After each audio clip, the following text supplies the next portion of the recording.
Et salut tout le monde, donc là on va se retrouver à Steinbourg pour tester la nouvelle 125 KTM 2023. Je vous invite bien à rester jusqu'à la fin de la vidéo, parce qu'à la fin de la vidéo je vous donnerai les caractéristiques de la moto. Je vous donnerai aussi mon ressenti par rapport à la 2022.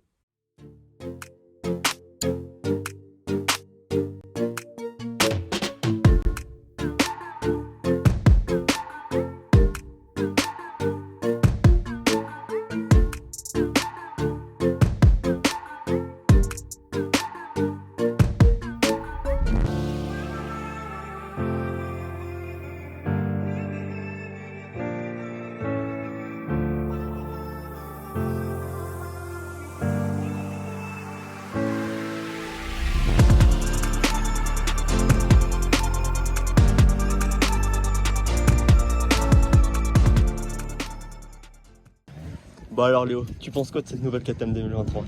Moi je pense que ça a l'air franchement d'être une magnifique et très bonne moto. Elle a plein de trucs qui ont changé, donc à voir quoi, faut voir au test.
fini. Alors oui, j'ai les mêmes habits, c'est tout simplement, je savais pas si je pouvais tourner parce que la météo était compromettante.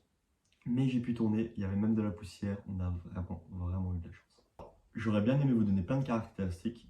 Le souci, c'est que KTM, ils ont sorti la moto, mais ils n'ont pas sorti la fiche technique, ils n'ont pas sorti le manuel d'utilisation. Donc ils ont vraiment fait fort pour une fois, c'est super. J'ai quand même réussi à trouver quelques petites infos sur internet, mais vraiment pas grand chose. Donc pour commencer, la moto fait 92 kg à sec. Sans le plein d'essence, sans l'huile, ni le liquide de refroidissement. Deuxième point très très fort, il y a une injection, donc plus besoin de faire des réglages carbu, plus besoin de kicker, parce qu'il y a le démarreur électrique, ça c'est pas mal ça, le matin quand il fait froid, kicker pendant 10 minutes, on s'en passerait bien. Gros point fort de l'injection, comme je l'ai dit tout à l'heure, plus besoin de kicker, plus besoin de faire les réglages carbu, c'est-à-dire plus besoin de changer le gicleur, tout ça. La moto sera toujours parfaitement réglée. Quand on sera un peu trop en altitude, on claquera plus de bougies. Quand on sera un peu trop bas, pas besoin de modifier le gicleur parce que la moto marche plus. Tout se fait automatiquement. Il suffit juste de laisser tourner la moto une dizaine de secondes au ralenti. La moto comporte également 6 rapports. Alors, il y a les plastiques qui changent aussi. On pourrait se dire que ça ne change pas grand chose, mais on pourrait peut-être avoir un petit peu plus de maintien au niveau des jambes. Donc voilà. Ça, je vous dirai ce que j'en pense après, durant mon ressenti. Autre grosse nouveauté, il y a le cadre qui change. Donc le cadre est beaucoup plus maniable, beaucoup plus souple et il s'inscrit mieux dans les virages. C'est à l'image de la Yamaha par exemple. Pour en finir avec le cadre, donc elle est beaucoup plus souple dans les virages, mais par contre en ligne droite, elle reste très dure. C'est-à-dire que pour des séries de vagues ou des trucs comme ça, c'est un rail en fait. La moto, elle va pas bouger, elle va pas partir dans tous les sens. Même durant les freinages, elle va rester droite. Donc, je vous ai donné toutes les caractéristiques. Maintenant, place à mon ressenti. Donc, place à mon ressenti. On va commencer par le moteur. Le moteur, je le trouve vraiment plein en bas et au milieu régime. Je m'explique. En sortie de virage, on peut accélérer. La moto est vraiment super linéaire. Il n'y aura aucun trou, aucun souci là-dessus et elle va vraiment partir super fort. Donc ça c'est pour le bas et le milieu régime, elle va partir tout le temps. Même si vous êtes un peu une vitesse au-dessus, elle partira sans souci. Par contre, ce que j'ai remarqué, c'est que dans certaines lignes droites, où j'étais par exemple en 4 avec la 2022, et ben la 4 ne suffisait pas parce que comme une impression qu'elle est bridée en haut régime. Je pense que c'est dû au pot d'échappement ou même à l'injection pour éviter de casser le moteur. Apparemment, ça pourrait être débridable avec le CDI ou encore un petit peu le pot d'échappement. Ce sera à tester plus tard. Mais point intéressant, j'ai fait des chronos avec la 2023, des chronos avec la 2022. Mes chronos étaient exactement pareils. C'est-à-dire qu'avec la 2022, je pouvais passer beaucoup plus vite à certains endroits. Et avec la 2023, passer beaucoup plus vite à d'autres endroits. C'est intéressant, mais je pense que si on compense un peu cette perte moteur en haut régime avec la 2023, la moto pourrait vraiment être très intéressante, sachant qu'elle l'est déjà parce qu'elle est totalement d'origine, sauf le guidon où j'ai mis celui de l'ancienne, parce qu'il correspond plus à ma taille. Mais sinon, je pense que ça peut vraiment être très intéressant. Donc pour conclure, je dirais que la moto est vraiment bien aboutie. Il n'y a rien à dire dessus, hormis peut-être la perte moteur en haut régime, mais au final qui se compense avec la puissance bas et milieu régime. Donc à voir pour changer peut-être la couronne ou des choses comme ça pour compenser. Mais rien à dire dessus. Elle est super complète, elle est fiable. Pour l'instant, hein, je ne l'ai pas testé super longtemps, mais elle a l'air d'être vraiment solide, fiable et pour l'instant, rien à dire dessus. On verra par la suite, forcément, à force de rouler avec, s'il y a des défauts ou pas. Mais je suis vraiment super satisfait de cette moto. Ils ont fait du bon boulot, encore une fois. Parce que quand on voit qu'avec une moto d'origine, pas préparée du tout, et une autre moto qui est vraiment bien préparée, je peux avoir les mêmes chronos, c'est qu'il y a quand même quelque chose au bout, quoi.